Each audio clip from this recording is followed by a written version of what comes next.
Is the Battlefront series actually good, or is it the nostalgia talking? They're loved enough to not only get 2 remakes, but also a full-on remaster. Sure, the remaster was botched, and the reimagining didn't start off great, but still, that's more than most classic titles get. I remember liking the games back in the day, but certainly not loving them, so I was curious how they've held up. So I replayed both, and the answer may surprise you. Nah, just kidding. I actually super love these games now, way more than at the time. But enough chit chat, let's get started.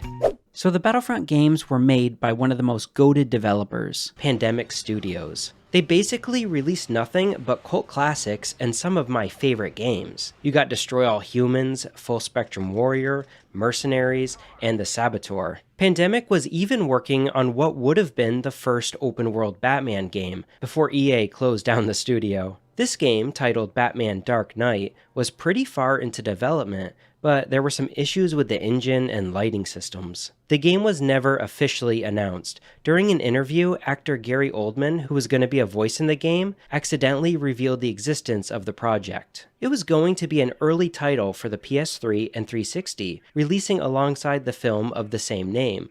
But after a couple delays, EA would close all development and finally shut down Pandemic for good. I actually don't even blame EA here. Reading about the development, that game sounded cursed from the start. Battlefront would have a different fate, releasing in 2004 for the PC, PS2, and Xbox One. I mean the first Xbox, the OG one, not the Series S, X, X, whatever it's called. Get it sorted, Microsoft. The game begins with creating your profile. Do you want uppercase or little uppercase? It's silly, it made me laugh. Now, Battlefront, it's a bit of a clone of the Battlefield games, but that's doing it a massive disservice. It's way more than just a skin or even a conversion mod. But before we get into the why, we need to choose the campaign, because there's 2. You got Historical Campaign, which follows the movies, and Galactic Conquest, which is a unique mode where you need to fight on different planets, and each planet you gain control of grants you some kind of boost of some kind. It can be more health for your guys, or even a Jedi hero unit helping you out. Unfortunately, you can't play any of the hero units in this game. Battlefront 2 you can, but I'll get into that later in another video, I'm sure. Campaign begins with an opening title crawl that I skip. It's just setting up the story, but I'm not sure if it's a one-to-one copy. I don't really care. Everyone knows what Star Wars is. Do I really need to explain it? Worth noting, if you're not familiar with the movies, this game will not help you. You will be super lost. For example, the first battle is Naboo, and if you didn't watch the first movie, you may be wondering, what the heck's a Gungan? A mistake, that's what. Right off the bat, you'll notice, unlike Battlefield, this is a third-person shooter. Though you can play the entire game in first person if you want. Though doing so, it's clear it's not really made for it. It's not bad, it's just kinda clunky. Like the gun animations are stilted and yeah, am I making any sense? You also can't see around cover as easily, which has always been an issue with third-person PvP games. The Battle of Naboo is a great introduction because you play as the good guys. The objective, like in Battlefield, is to deplete the enemy team's tickets before they do yours. You do this mainly via kills, but I think tickets also tick down depending on how many control points you control. I say I think because I'm not sure. Like, it says that, but it doesn't really feel like it. It feels like the only thing changing the tickets are deaths. Regardless, it's a good habit to grab them while you can, especially since that's where most of the fighting takes place. This game gets hard if you're not constantly taking out enemies. You can't rely on your teammates to win it for you. Ooh, look, even the spaceships in the background move. Neat. It adds to making this feel like an epic battle. Ooh, birds. Oh my god, look at that sun. What were we talking about? Anyway, you should collect control points, but you can capture them even faster with teammates. You can issue simple commands with the D-pad. You want to tell them to follow you if you're capturing points. Teammates mostly just get in your way while fighting, but what can you do? It's early 2000s AI. I miss you, Fear. Naboo is also a great starting level because the Gungans aren't given guns, because God hates them and wants them to suffer. Instead, they just throw what are basically weak grenades. They're easy to dodge, if you even need to. This game also came out when the prequel trilogy was hot, between episodes 2 and 3, so Naboo is full of recognizable things most people would already be familiar with, even if you didn't watch the first movie. I haven't seen episodes 2 and 3. I think I saw episode 1 as a kid, but I don't remember anything, and I don't particularly care for it even as an 8-year-old. I mean, I know what lightsabers are and Jedi and blasters, but all that stuff I just learned via osmosis, I guess. Video games, references, commercials, toys, that sort of stuff. Growing up today must be pretty weird. I mean, who watches TV commercials as a kid in 2024, 2025? YouTube, I guess? I don't know. Anyway, I finished the level with 34 kills. Step it up, Unit 843. Next level moves to Naboo's Palace.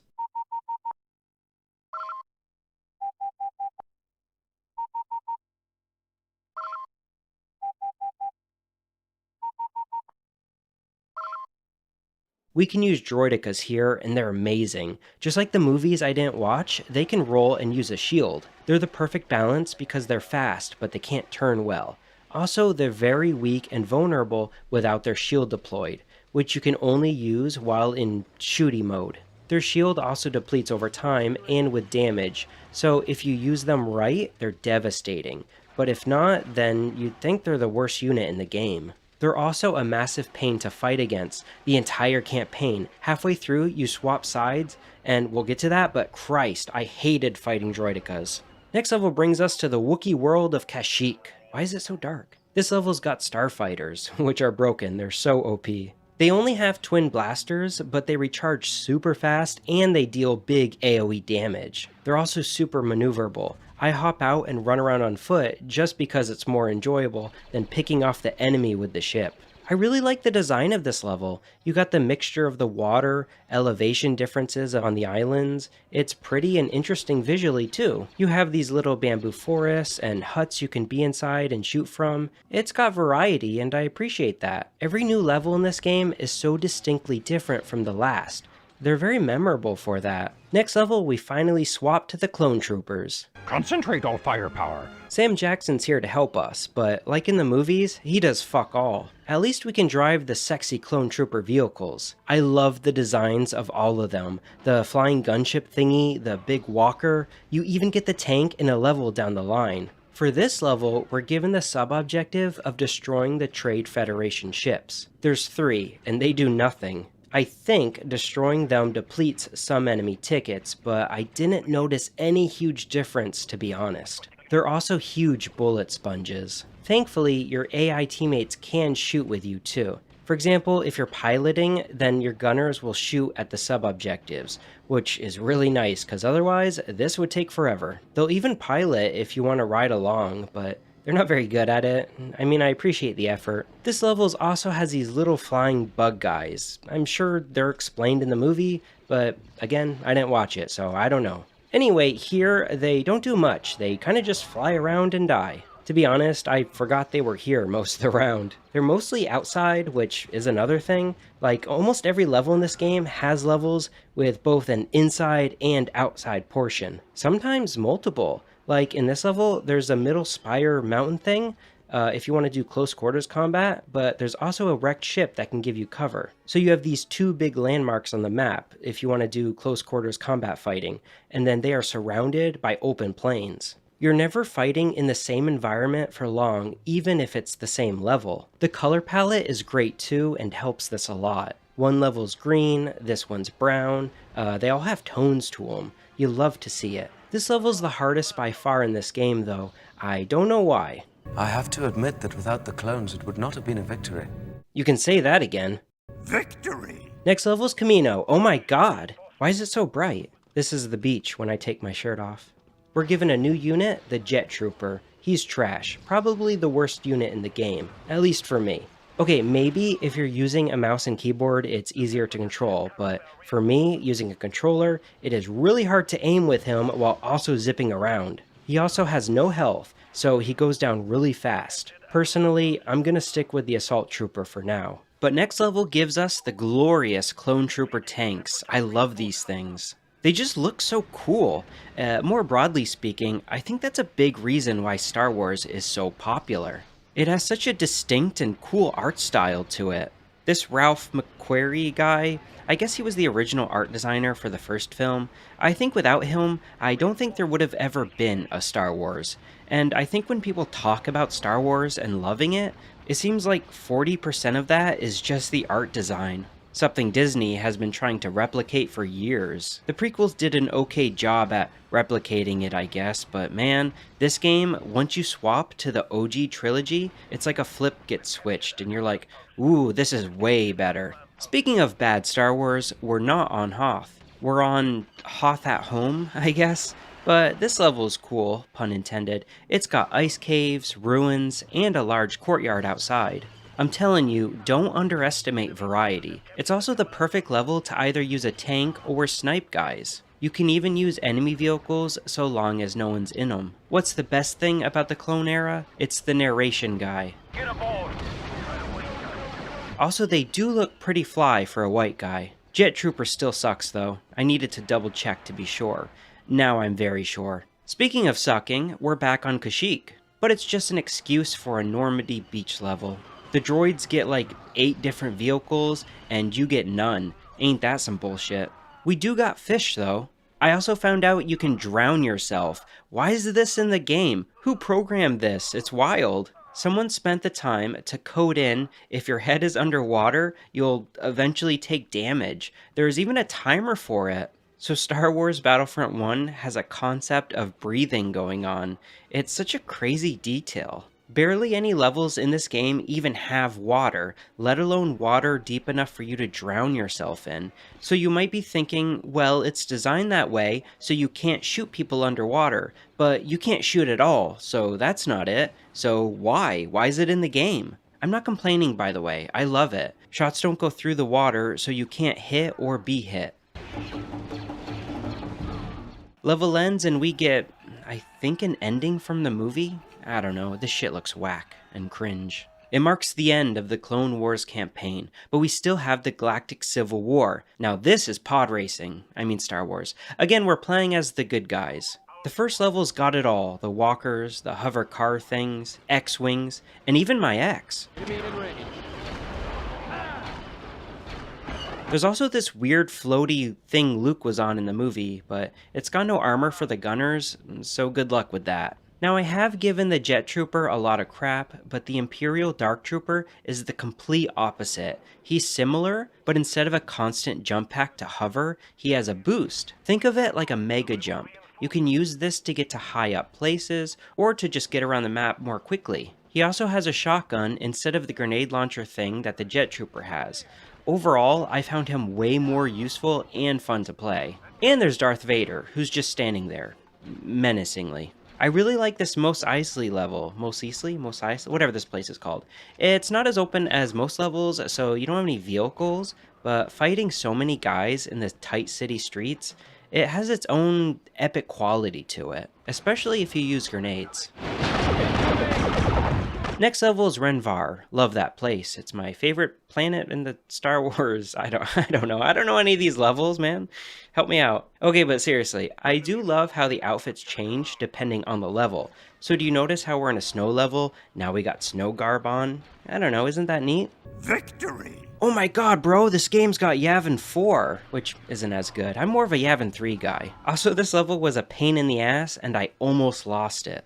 I mean the level, not like emotionally. What's interesting here, once you beat Yavin 4 as the Imperials, you swap over to playing as the Rebels, but it's also a different Yavin 4 level, so that keeps things fresh. It could have been really easy for them to just have you replay the same level, but as the other guys, but I think that'd be lazy. What's not lazy is the final level. Well, actually it's the third to final level. It's Hoth, and it's glorious. I mean, it's too bright, but it's still fun. You got the big walkers, the Millennium Falcon that you can't fly, and the little ships that you can fly. Not only can you fly them, but you can also use the cables to trip up the big walkers. The passenger needs to do this, so you can use the AI to fly while you're doing it, but the AI, like I mentioned before, it's not the best. I did manage to do it a couple times, and it always felt really good when I did. This is also a legit strategy because the big walkers have so much health. I really enjoyed this level. It's not just iconic, but it being so open really gives this huge sense of scale for the battle. The outfits, vehicles, turrets, trenches, this level overall was just a ton of fun. There's even an inside section for some tighter fighting, but to be honest, you probably will never be there, so that's kind of a bummer. The level doesn't have everything.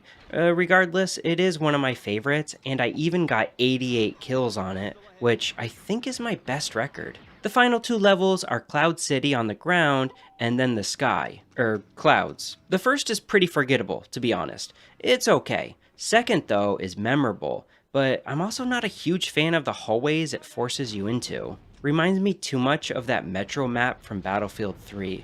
I think it was 3. It's been a long time. I guess a cool thing is that you got so many fighters, so you can do some dogfighting if you want. That's always fun. You got TIE fighters and X-Wings, so it's super iconic, I guess. Funny enough, this was the closest game I had. It got down to 2v2. I'm not gonna lie, it was really stressful. Thankfully, I finally find the last two guys and win the game. What a perfect ending. Oh, but I forgot actually, that was not the real final level, if I had not memory issues. The actual final level is Endor, which I think is the final battle in the third Star Wars movie, or so I've heard. You got speeder bikes, which are fun, but kind of pointless. They're not very useful. You can die on them really easily. Also, the Ewoks here, they're just screaming the entire time, which is as funny as it is annoying, so you got that. Take cover! I tried to steal my friend's speeder, but yeah, it didn't work out so well. At the end of the map, on the Imperial side, there's also a generator you can destroy. That's a good time. The Ewoks don't really know what to do here, so they just get blowed up by friendly grenades. I unalive myself, and that's Battlefront, but there's actually two quick things I want to bring up. First, I don't think people talk about this game that much, because while it is a great game on its own, the sequel just does everything but better. There's no real reason to come back and play the first game. I guess it's got unique levels if you're into that, so yeah, I don't know. The game opens with this really slick main menu. I miss good UI in games. You've got the music, movie clips playing on both sides of the screen, and even the font is great. And don't get me started on the sound effects. Right away, you know this is going to be great.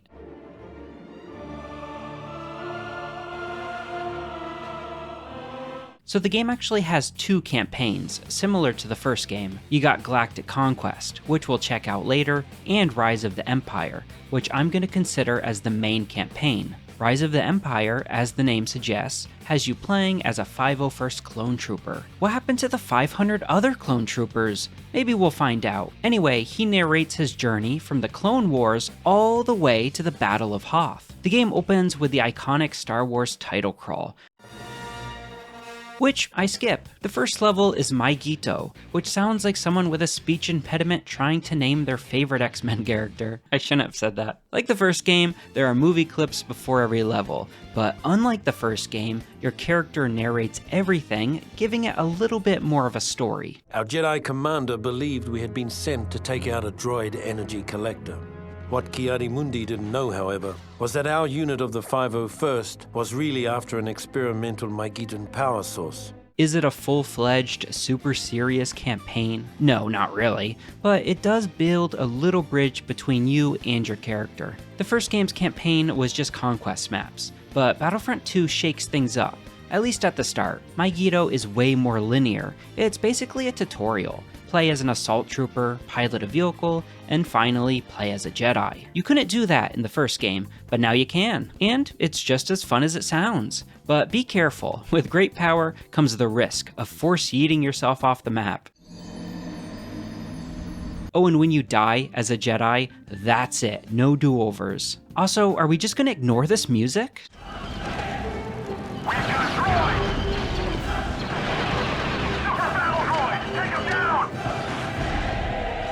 Oh, another cool thing, you can use enemy vehicles. If they're empty, you can just hop in, but also the engineer class has a tool that it can kill the occupants if you use it for long enough. I never managed to pull it off, but it's awesome it's even an option. And another thing, and this is probably the most substantial. Sure, playing as a Jedi or hero is amazing, and the new classes are great. I'll talk more about those in a bit, but the single most important improvement Battlefront 2 makes over the first game, the controls and gunplay. It just feels so much better to play, and that's saying something because Battlefront 1 didn't even feel bad. But now that I'm playing these games back to back, I'm telling you it's a night and day difference. 2 is just so much smoother, but it's also like snappy and responsive. I don't even have the right vocab to describe it, but just trust me, it's great. I think this is one of the more subtle things that makes someone love a game without really knowing why.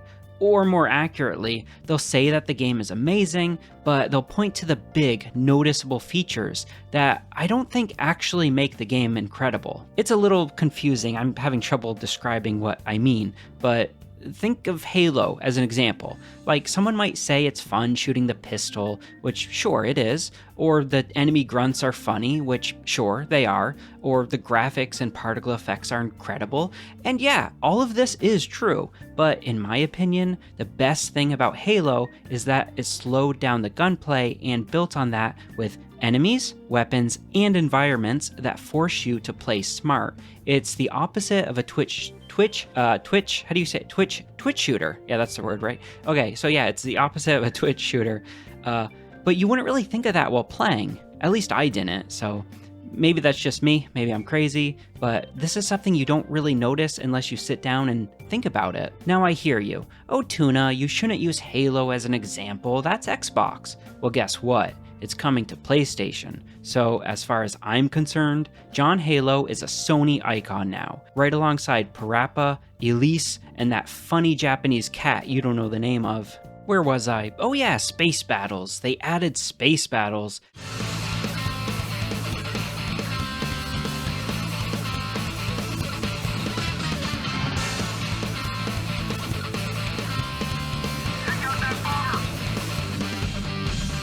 Second level in, and you have to sprint to your ship, fly out of your carrier, shoot down small enemy ships, take out some bigger enemy ships, then fly into the biggest enemy ship and tear it up from the inside. This was mind-blowing at the time, and it's still awesome today. Worth noting, if you play as the pilot class, you'll slowly auto-heal your vehicles while piloting them. Pilots also get timed explosives, which are essential for space battles if you want to wreak havoc inside enemy ships. Inside enemy ships, you'll find different rooms housing key systems. You got turrets, engines, shields, stuff like that.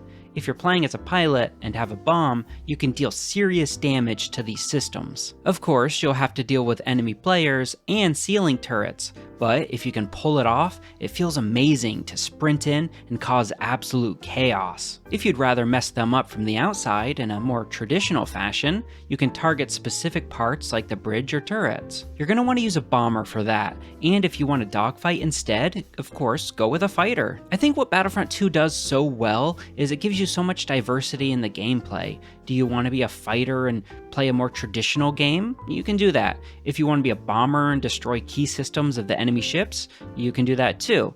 If you want to be a space marine, and not that kind of space marine, a Star Wars space marine, then you can fly inside the enemy ship and kill their pilots before they can even board their own spaceships or bomb the systems inside the ship. You just have like 4 different options off the top of my head for how you want to play. It's up to you. And if I sound a little excited about that, it's because I am. It does one of the things that Battlefield does really well and just gives you player choice for how you want to play. I also want to mention that the space combat is really good. Flying has been way improved with better handling, and they got way more fighters on the map at once. Overall, it's just a really great addition. But to be honest, if you're just sticking with the fighters, then space combat isn't the best. It's fun for a match or two, but I don't think it's something you're gonna sink a whole lot of time into. But we can't spend too much time talking about the space combat because we need to suddenly switch to a horror game.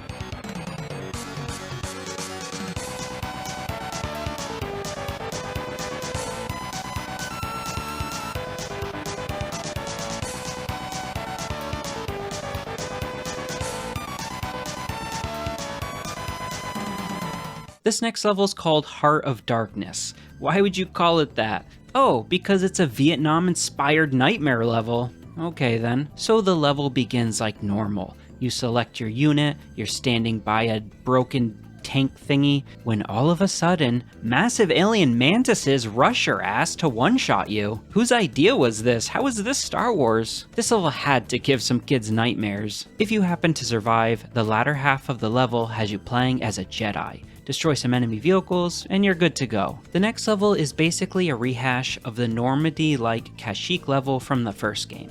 I guess Heart of Darkness wasn't enough, so now you're playing Saving Private Ryan. What movie is the next level going to be based on? A Serbian film? Also, this level is hard. I almost failed it, and I even got to play as Yoda. And let me tell you, Yoda is wildin' out. If you've noticed a trend here, then yeah, me too. It seems like every level they let you play as a hero unit, which is super fun, but it makes me wonder if they didn't feel confident in the base game. That's just a hunch though, I don't have any evidence for it. The next level, and I can't pronounce the name, has you pushing back the enemy until you finally face off against General Grievous, which honestly, his name is as ridiculous as Darth Icky or all the other dumb names George Lucas came up with but never ended up using. Now I know Grievous has his fans, but to me, he's just meh. A weird cyborg robot alien with 4 arms just doesn't do it for me. Darth Maul, on the other hand, now that's a cool design. You got the double lightsaber, the whole look is awesome.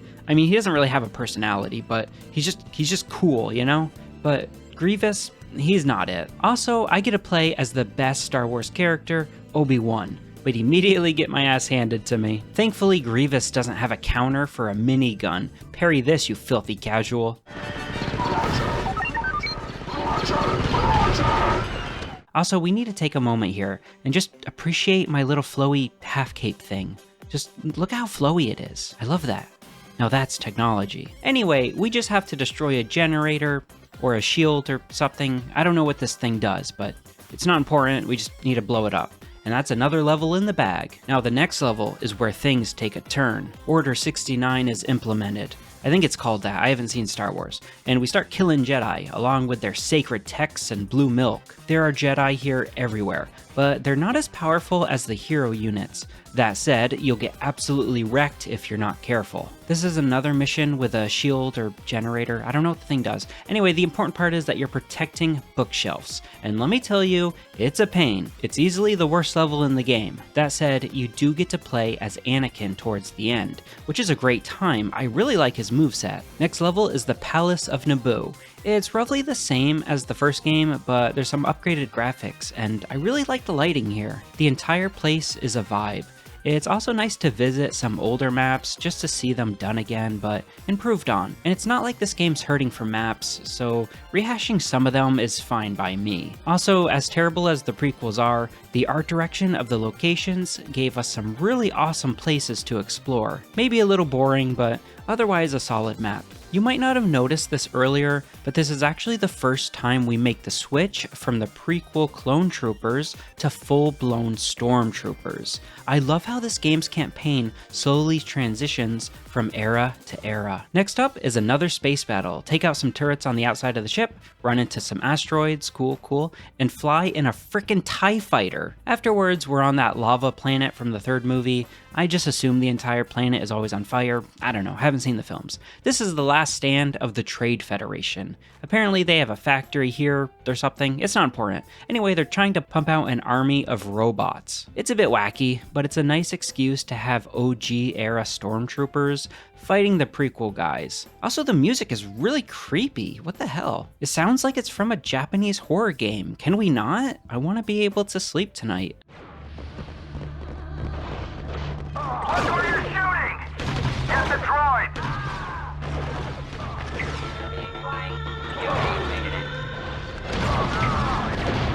You like that? One thing I want to mention is that I love the lighting in this game. Yeah, it's nice in Naboo, But check this out. Light sources affect the character. If you're near the lava, it reflects off your character model. Same deal with laser blasts reflecting off the ground when fired, standing next to control points, the red reflects off your guy. I mean, look at this. Even the enemy missiles, even though they only fly in the air for like a second, the light shines off your guy. That's incredible. It's gorgeous. Speaking of gorgeous, you. Look at you. So handsome. Subscribe to my channel. I love you. The more you watch and subscribe, the more handsome you get. Which shouldn't be possible, but somehow it just works, you know? Next level is Camino, and we're playing as the man, the myth, the legend, the guy in that bad Star Wars show, Boba Fett. I really hope it's Boba and not Jango, but I don't know, I haven't seen the films. Anyway, he's got his wrist-mounted rockets, a hard-hitting burst rifle, a jetpack, and a flamethrower. I don't know how he stacks up in terms of balance with the other heroes, but he's the most fun hero I played. You're zipping around, blasting turrets, enemies, chucking bombs on important objectives before jetpacking away. It's great, and they even chose the correct music.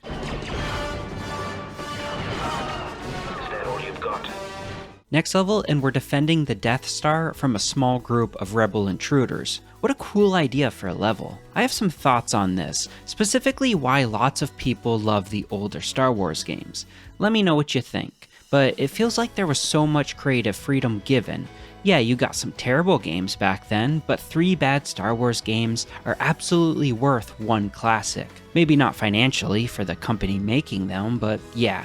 Star Wars Battlefront 2 doesn't feel like HR made it. It feels like some Star Wars fans thought it would be cool if you could play as the Empire defending the Death Star from the Rebels, because that's a fun set piece. Or like that earlier level, being the Empire fighting the Trade Federation. Does it make sense? Is it canon? No, not really, but damn if it ain't fun. As a kid, my Green Army Men toys fought my Lego toys. Would the Lego Corporation approve of this? No, but it's fun. That's how a lot of older IP feels like. Fun first, and we'll do our best to smooth out the wrinkles. Now it feels like everything must be perfect. You want to put a lightsaber in your game? Well, it better be exactly this length and width.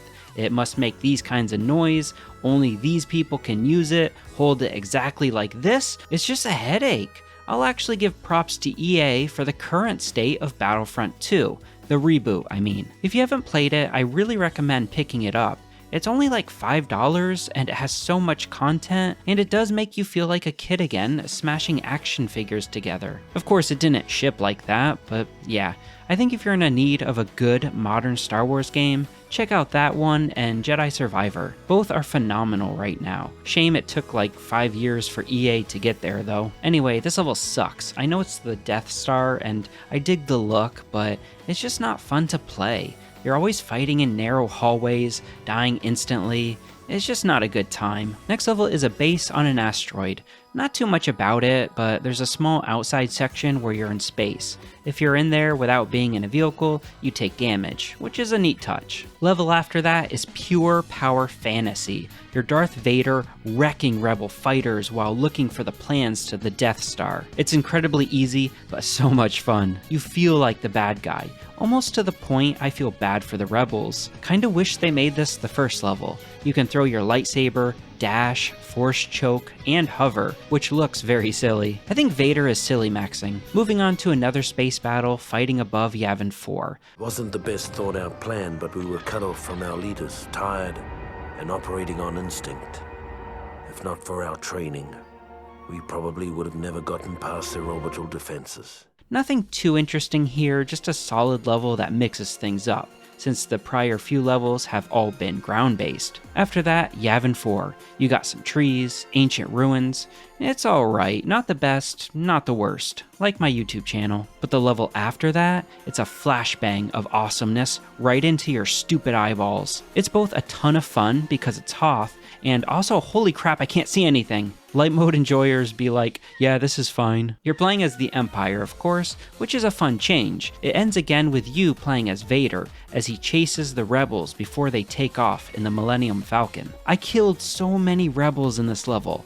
So many, like a disgusting amount. It's absurd. And with that, we hit end credits, done in the traditional Star Wars title crawl, which I skip. But before you go and watch my other videos, we need to briefly take a look at the other campaign mode, Galactic Conquest. It's super original and a ton of fun. So you have this big galaxy map with planets, and each planet is a level from the game, and each faction controls one planet at a time. The more planets you control, the more money you make. The more money you make, the more you can buy the ability to use more units and buffs, such as extra life for your guys, or even a hero unit to use in a battle. These buffs are super strong, so it's important to consider what you want to use. You attack a planet by moving your ship to it. The enemy has their ship as well, doing the same. If two of your ships meet, it triggers a space battle, and I think makes a baby. It's the right amount of strategy, and I dig this mode, but I do hate how sometimes you'll end up fighting the same map twice in a row, though that's not super often. Having two distinct modes really gives this game so much content, not to mention the multiplayer as well. So whether you're playing single player, co-op, or versus, there's a ton to do here. So many units too, and different ways to play. As a kid, I remember this game being really good back in the day, but replaying it now, I actually have even more respect for it. And I thought it'd be the opposite. I'd think it's overrated, but nah, this is a serious 9 out of 10. So these are two videos spliced together, if you couldn't tell. Also, thank you so much for watching. If you enjoyed them, you can see more videos like this over on my second channel, where I'm attempting to beat every PS2 game. Click the link on screen to check it out. Thanks, bye.